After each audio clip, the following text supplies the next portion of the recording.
Hola compañeros, buenos días, buenas tardes, buenas noches. En esta ocasión les vengo a presentar los receptores metabotrópicos acoplados a proteínas G. Recuerden, si les gusta el video suscríbanse y si les gusta mucho, además de darle like, denle click a la campanita, así les puede avisar cuando saco un nuevo video. Bueno, comenzamos.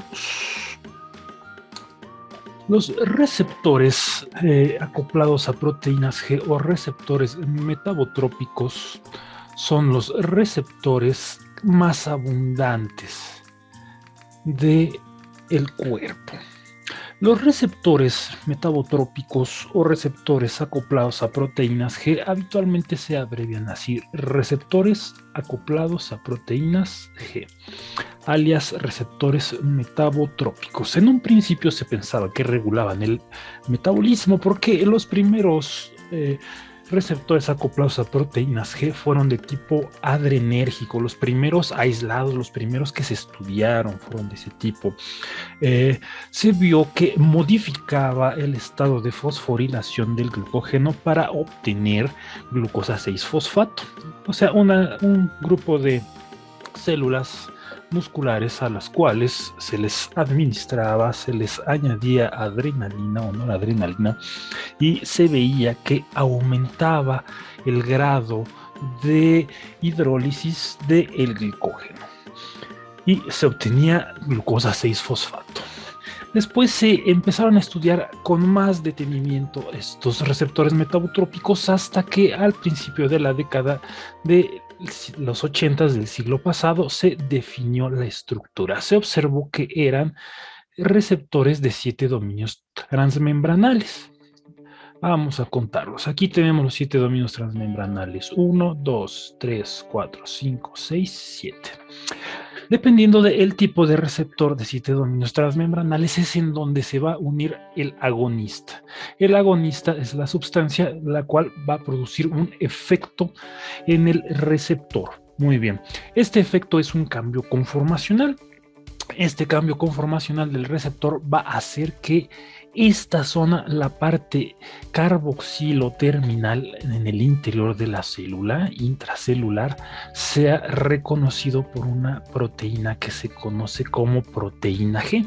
Más adelantito vamos a ver el efecto de estas proteínas G, porque este es el receptor, sin embargo, este es el efector. La proteína G es el efector.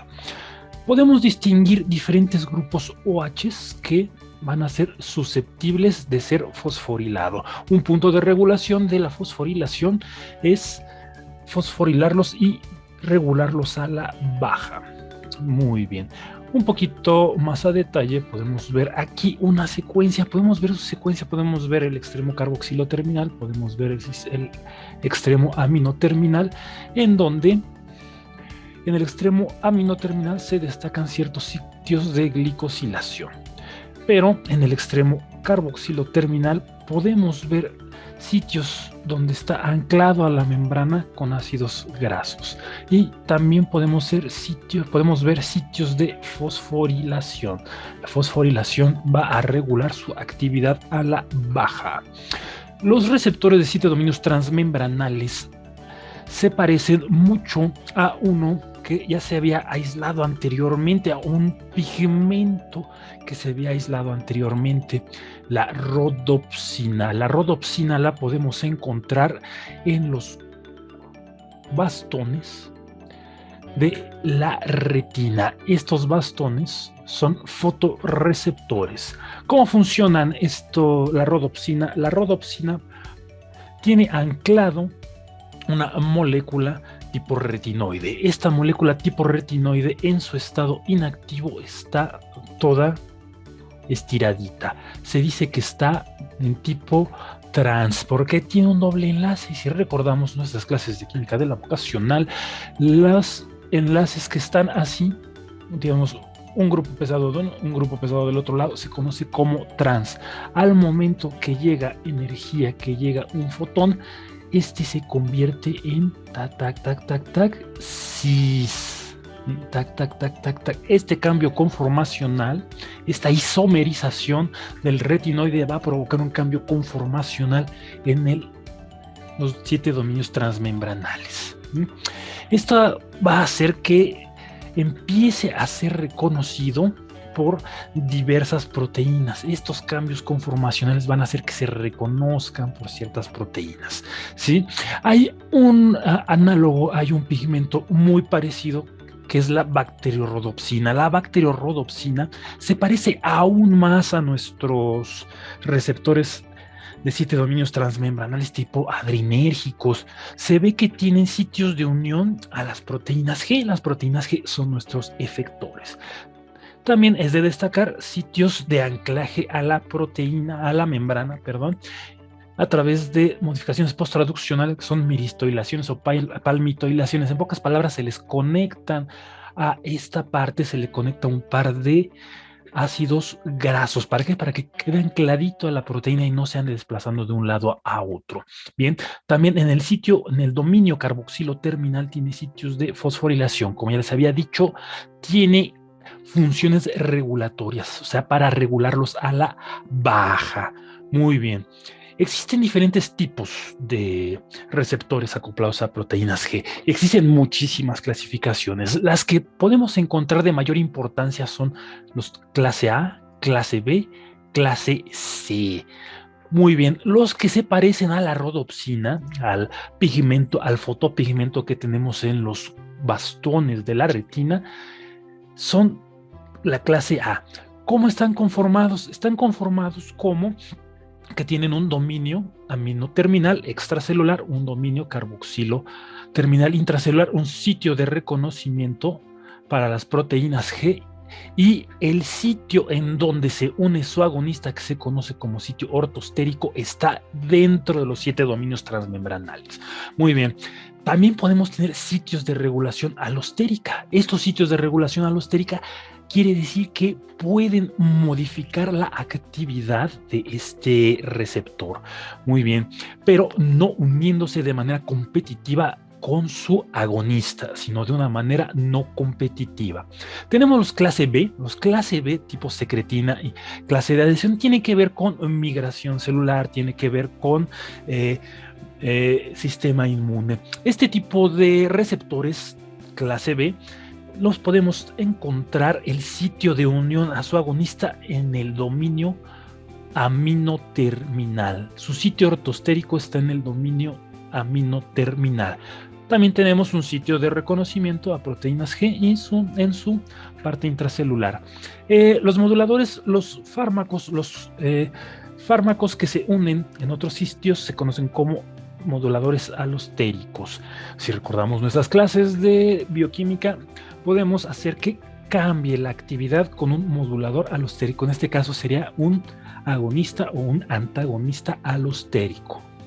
Bueno, los metabotrópicos de glutamato, porque la mayoría de los de glutamato son ionotrópicos, podemos encontrar en el sitio aminoterminal una porción, un dominio que tiene actividad enzimática. Ven esto que tiene forma así como de florecita, significa que esto tiene actividad enzimática.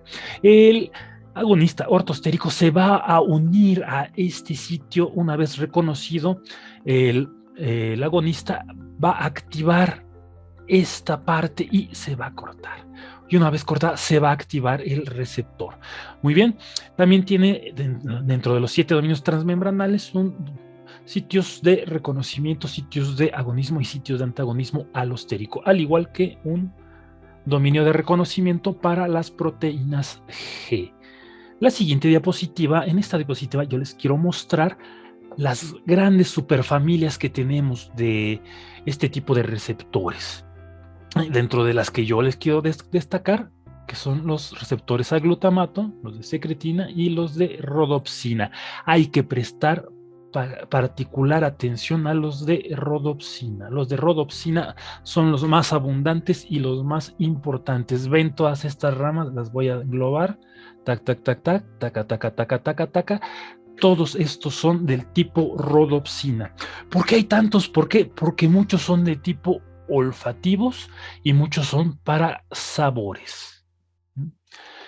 Pero podemos enfocarnos en receptores de interés terapéutico. ¿Cuáles son estos receptores de interés terapéutico? Vamos a hacer un pequeño zoom a esta parte. Si vemos, aquí tenemos estos que dicen CRM, significan que son receptores acetilcolina.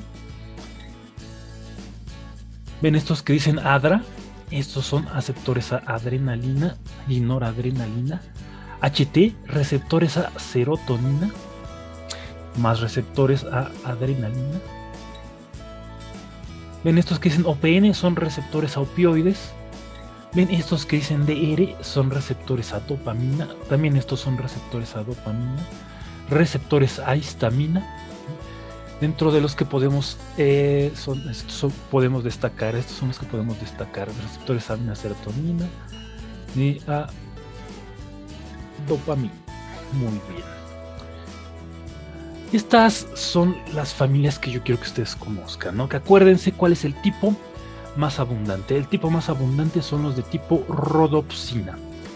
Bueno, hasta aquí vimos lo que es el receptor. Ahora vamos a adentrarnos hacia el efector. El efector es la proteína G, si bien recordamos las clases anteriores, y las proteínas G son unas proteínas que tienen actividad de hidrolasa de GTP, o sea, de GTPasa, en donde se hidroliza, este es nuestro buen amigo, el GTP. El GTP se hidroliza para obtener fosfato y GDP.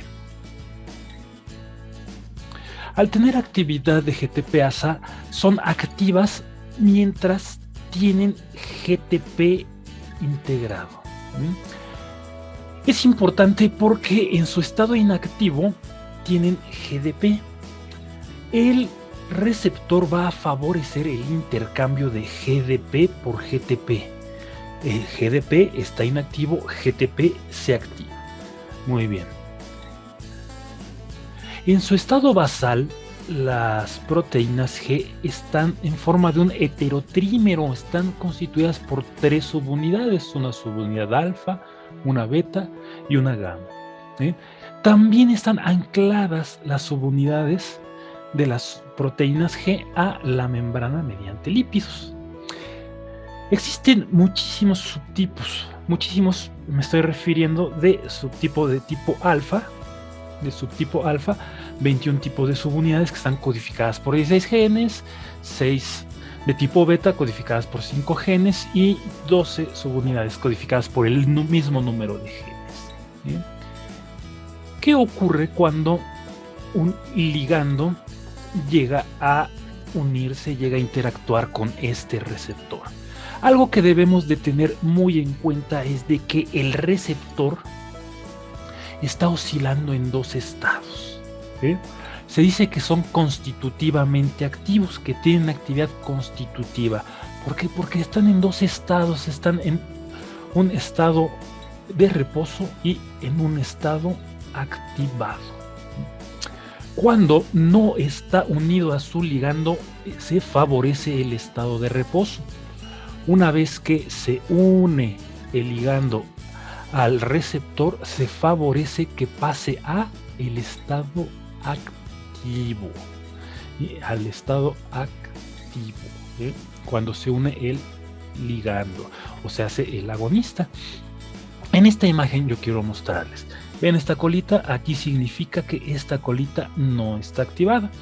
Una vez que llega el ligando, y si en las inmediaciones hay una proteína G que no está activada, que tiene GDP, entonces se une el ligando, hay un cambio conformacional del receptor de 7 dominios transmembranales, acuérdense, 7TM, de 7 transmembranal domains, ok, 7TM, se va a favorecer esta interacción entre, si se dan cuenta, aquí no están pegaditas, pero cuando se activa, cuando lo atoramos en el estado activo, cuando favorecemos que permanezca en el estado activo, se van a asociar. Una vez que se asocian, ¿qué ocurre? El GDP que tenemos en la subunidad alfa, aquí está la subunidad alfa, tenemos el GDP, se va a intercambiar por un GTP.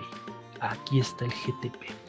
Y una vez que se intercambia el GDP que ya tenía por el GTP, se activa la proteína G. ¿Cómo se activa? Se disocia, se separan los tres componentes. Se separa por un lado el receptor, se separa por un lado la proteína G heterotrimérica del tipo alfa y la subunidad beta gamma. Entonces podemos ver que esto puede ser un ciclo, ¿sí? Este se conoce como ciclo de activación de las proteínas G.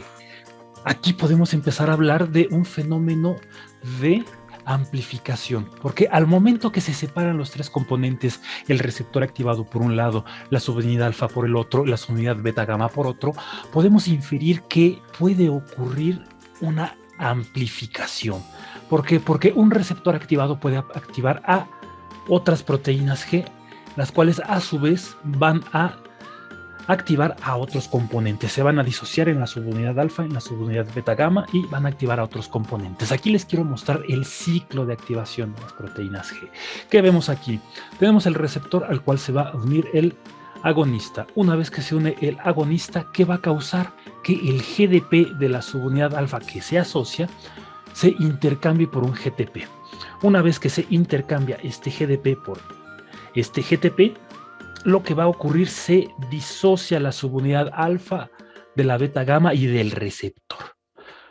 Muy bien. Entonces, la subunidad alfa activada va a ejercer unos efectos, la subunidad beta gamma va a ejercer otros efectos y el receptor en su estado activo puede llegar a activar otras proteínas G heterotriméricas, beta gamma y ahí estamos. Muy bien, una vez que el receptor alfa hidroliza este GTP, se inactiva. Y una vez que se inactiva, se vuelven a asociar la subunidad beta gamma con la subunidad alfa, ya que ya no está activa. Ya no está activa porque tiene GDP. Y vuelve a empezar el ciclo. Si el receptor continúa en su estado activo, va a activar otra vez a la proteína G. Esto es importante porque esto puede llegar a generar un ciclo de retroalimentación positiva, lo cual no es homeostático. Bien, continuando, aquí les voy a mostrar un pequeño ejemplito en donde tenemos nuestro receptor al cual ya se le unió su ligando y para que no ejerza efectos existen proteínas reguladoras que se conocen como GRKs. GRKs son sinasas de los receptores acoplados a proteínas G y las arrestinas. Estas van a fosforilarlos y la arrestina se va a intercalar, se va a unir a este receptor. Muy bien, habitualmente los receptores cuando no están inhibidos, las subunidades alfa las podemos subclasificar. ¿Por qué? Porque tienen diferentes efectos. La subunidad alfa se subclasifican en las que activan a la adenilciclasa, las que inhiben a la adenilciclasa y las que activan a la fosfolipasa C. Las que activan a la adenilciclasa tienen efecto, se les conoce como proteínas GS. Las que inhiben a la adenilciclasa son las tipo GI y las que activan a la fosfolipasa C se conocen como GQ. Dependiendo del autor, dependiendo de quien les platique, van a ver que algunos le ponen G alfa S, ¿no? O G alfa y subíndice S. Entonces, dependiendo, aquí lo importante es de que vean que este es el efector, GS, GE, GI. Y lo que sigue va a ser una vía de señalización. También por otro lado, las subunidades beta gamma pueden tener otros efectos. Principalmente la subunidad beta gamma lo que hace es aumentar la conductividad al potasio, o sea, hace que salga potasio y disminuya el potencial de membrana, o sea, hace que se hiperpolarice. Y también disminuye la conductividad de calcio, o sea, que va a disminuir la entrada de calcio, evitando así la despolarización. También puede tener diferentes efectores, algunas proteínsinasas. Muy bien. Dentro de los tipos de subunidades G-alfa encontramos, además de la GS, GI y GQ, encontramos las 12-13. Estas habitualmente están involucradas en migración y en otros efectos celulares que actualmente se están estudiando. Muy bien, entonces, principalmente el GS, que aumenta el MP cíclico, GI, algunos le ponen GI diagonal O, que disminuye la actividad de la adenilciclasa, y la GQ, que estimula la fosfodiesterasa C, lo cual va a hacer que aumente la hidrólisis del fosfatidilinositol difosfato para obtener IP3, inositol trifosfato y diacilglicerol. Existen diferentes subtipos de estas unidades, ¿no? De la subunidad alfa S, alfa S1, alfa SI, etcétera, etcétera, etcétera. Aquí lo importante que les quiero mostrar en esta diapositiva, que el efecto general de las alfa S es aumentar el efecto de la adenilciclasa, de las GI es disminuir la adenilciclasa, aunque en algunas neuronas lo que ocurre es modificar la conductividad al calcio y la conductividad al potasio. Bien, también habitualmente modula la actividad de la fosfodiesterasa E. La fosfodiesterasa E es la que descompone el AMP cíclico en AMP. Muy bien. Tenemos otros subtipos, que son los tipo GQ y los 12-13. Los tipo GQ, ya les había comentado, aumenta la actividad de la fosfolipasa C. Su distribución no se las platico porque es realmente ubicua.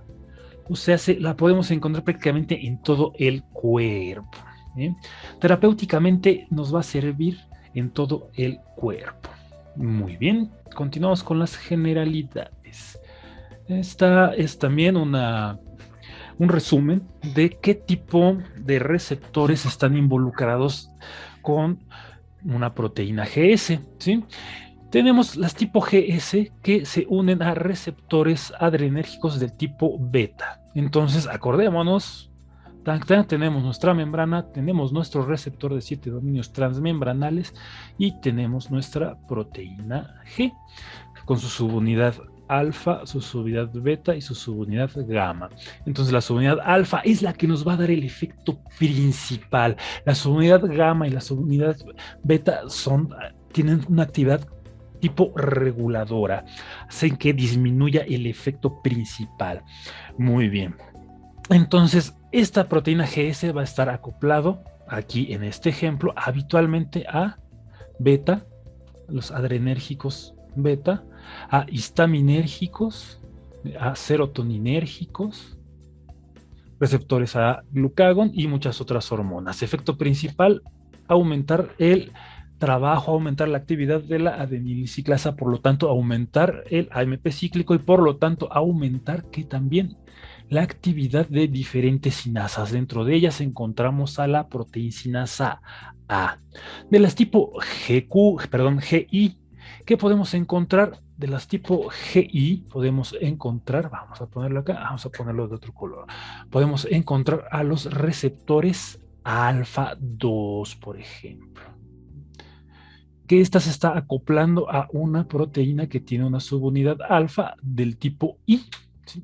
Vamos a poner beta y gamma. ¿Cuáles encontramos? Adrenérgicos alfa 2, los muscarínicos, receptores a opiáceos y receptores a serotonina. De los tipo GQ, vamos a ponerlos aquí abajito, vamos a cambiar el color. ¿Cuáles podemos encontrar? Podemos encontrar vamos a dibujar nuestro receptor de 7 dominios transmembranales, 1, 2, 3, 4, 5, 6, 7. Muy bien, este se va a asociar ¿a cuál? A tipo GQ. Nuestra proteína A del tipo Q, unidad beta. Muy bien. ¿Cuáles receptores podemos encontrar? Muscarínicos, principalmente, y serotoninérgicos, 5-HT del tipo 2. Estos aumentan la actividad de la fosfolipasa C, mientras que los tipo I, acuérdense, I de inhibitorios, va a disminuir la actividad de la adenilciclasa. Muy bien, continuamos con nuestras generalidades. Vamos a borrar aquí. Esta diapositiva es interesante porque nos muestra la actividad que va a tener la proteína G, las subunidades beta gamma. Activar canales de potasio, inhibir canales de calcio controlados por voltaje, activar algunas sinasas tipo GRK. GRK, acuérdense que les había dicho que era sinasa de receptores acoplados a proteínas G. La proteína sinasa A actúa como GRK. GRK es un nombre genérico, es un nombre de muchas proteínas. Una es proteína sinasa A, GRK es sinasa de receptores acoplados a proteínas G. PKA es proteína sinasa A, o sea, proteína sinasa A porque es activada por AMP cíclico. Muy bien. Estos son los efectos principales que quiero que nos acordemos. Estas diapositivas son un repaso de los efectos que podemos encontrar de las diferentes subunidades. La tipo GS, alfa S, va a hacer que aumente el AMP cíclico y río abajo va a tener respuestas. Las tipo GQ, que va a activar a la fosfolipasa C, lo cual va a activar IP3 y diacilglicerol. El IP3 va a llegar a retículo endoplásmico en el caso de células cualquiera y retículo sarcoplásmico en el caso de células musculares, provocando la liberación de calcio, y una vez que se libera calcio, este se asocia con la calmodulina, y cuando se asocia con la calmodulina, este se puede asociar a diferentes proteínas. Una de esas proteínas es la sinasa de las cadenas ligeras de la miosina. Entonces, si esta se fosforila, va a aumentar su actividad. Perdón, si esta se interactúa con la calmodulina, no se fosforila, interactúa con la calmodulina, va a aumentar su actividad de sinasa fosforilando a las cadenas ligeras de la miosina, lo cual va a llevar a una respuesta habitualmente contráctil. Y esta respuesta contráctil pues puede favorecer la vasoconstricción, ¿no? La broncoconstricción, por ejemplo. Muy bien. Ok, vamos al siguiente esquemita. El siguiente esquemita es un esquema general que todo estudiante debe de conocer. ¿Y? Las proteínas G activan a diferentes efectores. Las proteínas G del tipo GS y tipo GI interactúan con la adenilciclasa. Las tipo GQ interactúan con la fosfolipasa C. Aquí podemos encontrar diferentes fármacos que interactúan con una forma muy parecida a la adenilatoxiclasa, que es la guanilatoxiclasa. La guanilatoxiclasa habitualmente es sensible al óxido nítrico. El óxido nítrico hace que se modifiquen las concentraciones de GMP cíclico. Y el GMP cíclico es algo muy parecido al MP cíclico, pero este va a activar a una proteína sinasa del tipo G, PKG. ¿Y qué va a hacer esta proteína sinasa? Si seguimos las flechitas, vamos a seguirlas, va a modificar proteínas contráctiles, o sea, va a provocar contracción. La proteína sinasa C, si seguimos también va a modificar la actividad de canales iónicos. Habitualmente los abre, va a hacer que entre calcio, ¿sí? Muy bien. Eso respecto a la guanilatoxiclasa. Respecto a la adenilatoxiclasa, o sea, la adenilatoxiclasa va a activar a la proteína sinasa A. La proteína sinasa A, ¿qué efectos va a tener? También activará ciertas enzimas, como bien puede ser la fosforilasa, la sinasa de la fosforilasa del glucógeno. ¿Sí? Puede modificar la apertura, puede modificar la velocidad de transporte de la glucosa. ¿Sí? ¿Qué pasa si seguimos otra flechita? Vamos por acá, seguimos. La proteína sinasa A también puede modificar la entrada de algún ion. Por ejemplo, la proteína sinasa A puede fosforilar canales de calcio, y una vez fosforilados los canales de calcio, aumenta la entrada de calcio al citosol. El mismo AMP cíclico solo, sin necesidad de interactuar con la proteína sinasa A, puede modificar la conductividad de canales de potasio. Muy bien. Respecto a la proteína sinasa C, perdón, la fosfolipasa C, que es activada por la proteína G del tipo Q, entonces la fosfolipasa C hidroliza el fosfatidil inositol difosfato a IP3 y diacilglicerol, inositol trifosfato diacilglicerol. El IP3 llega a su receptor en retículo endoplásmico diagonal sarcoplásmico, haciendo que aumente la concentración de calcio intracelular. Entonces, una vez el calcio adentro de la célula, ¿qué va a hacer?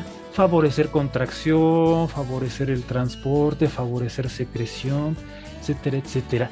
Una de las enzimas que modifica es la calmodulina, por ejemplo, modifica su actividad. También el mismo calcio actúa sobre proteínas contráctiles. El mismo calcio también va a modular la apertura de canales iónicos. Al momento de que una célula se despolariza, entonces se abren canales iónicos dependientes de voltaje. Ok, el diacilglicerol por su parte también va a activar diferentes proteínas. Una de ellas es la proteína sinasa C. La proteína sinasa C, ¿qué está haciendo? La proteína sinasa C, como bien podemos ver si seguimos la flechita, vamos a ver acá, taca, taca, taca, taca, taca, taca, taca, taca, también va a modificar las propiedades de ciertas enzimas, propiedades de proteínas transportadoras. También va a actuar sobre proteínas contráctiles y también puede actuar sobre canales iónicos. Un mecanismo bien importante de este tipo de señalización es un mecanismo de desensibilización. ¿Por qué es necesario que se regule a la baja la actividad de estas proteínas? Porque, como bien ya les había mencionado, estas proteínas amplifican un estímulo. Simplemente, si llega una señal, llega una sola molécula de agonista y va a activar al receptor asociándose a la subunidad alfa, activando a la subunidad alfa, la cual a su vez va a activar a un efector. Como bien las había mencionado, la subunidad alfa se disocia para un lado, la subunidad beta gamma para otro, y el receptor puede activar otras proteínas G del mismo tipo que estén en las inmediaciones. Entonces, al menos una sola molécula de agonista hizo que tuviera 3 efectos. Pero como es un ciclo de activación, puede tener muchísimas más veces, puede activar N cantidad de efectores. Y eso es malo, eso no es homeostático, es un ciclo de retroalimentación positiva y la retroalimentación positiva no es homeostática. Muy bien, entonces, ante un estímulo constante, es fosforilada la porción carboxilo terminal por diferentes GRKs, sinasas de receptores acoplados a proteínas G. Tienen diferentes sitios de reconocimiento y estos sitios de reconocimiento hacen que se fosforilen y eso evita que se asocie con la proteína la proteína G. Una vez que está fosforilado el receptor, va a ser reconocido por una proteína que se llama arrestina. La arrestina va a hacer que se reconozca por una maquinaria molecular dependiente de clatrina. La clatrina es una molécula que va a recubrir todo este complejo macromolecular que va a ser movilizado por dineína hacia el interior de la célula. Va a formar una vesícula que va a ser internalizada. Una vez internalizada, entonces se desconoce, se va a desfosforilar, por un lado, el receptor y se va a separar la arrestina. Diferentes fosforilasas tipo A2 van a remover los grupos fosfato y entonces una vez que se removió el grupo fosfato se puede reciclar. Pero si el estímulo es muy constante y sigue ocurriendo, entonces lo que va a ocurrir va a ser degradación lisosómica. Entonces a esta vesícula, en vez de ser reciclada, se le va a añadir, se va a agregar peróxido de hidrógeno para que se destruya esto. Una parte va a ser llevada a proteosomas y el proteosoma va a producir pequeños péptidos que van a ser reciclados. Entonces, este es un mecanismo de desensibilización del receptor.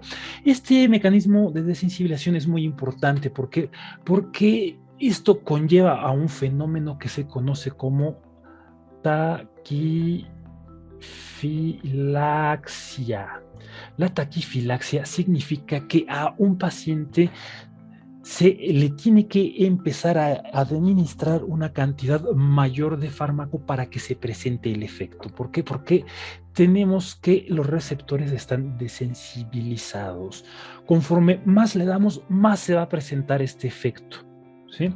Entonces, es necesario. Un ejemplo clásico de este tipo de sensibilización es el del salbutamol. El salbutamol hay que manejarlo con mucho cuidado porque es un agonista beta 2. Este agonista beta 2 puede generar desensibilización, o sea, también se conoce como tolerancia. Muy bien. Bueno, hasta aquí, compañeros, hemos visto eh, efectos, generalidades de los receptores acoplados a proteínas G. Recuerden, chicos, si les gusta mi clase, si les gusta este tipo de eh, pláticas, este tipo de cápsulas, les recomiendo que le den clic al me gusta, manita arriba, y si quieren enterarse, denle clic a la campanita. Pues muchas gracias, compañeros, y nos estamos viendo. Adiós.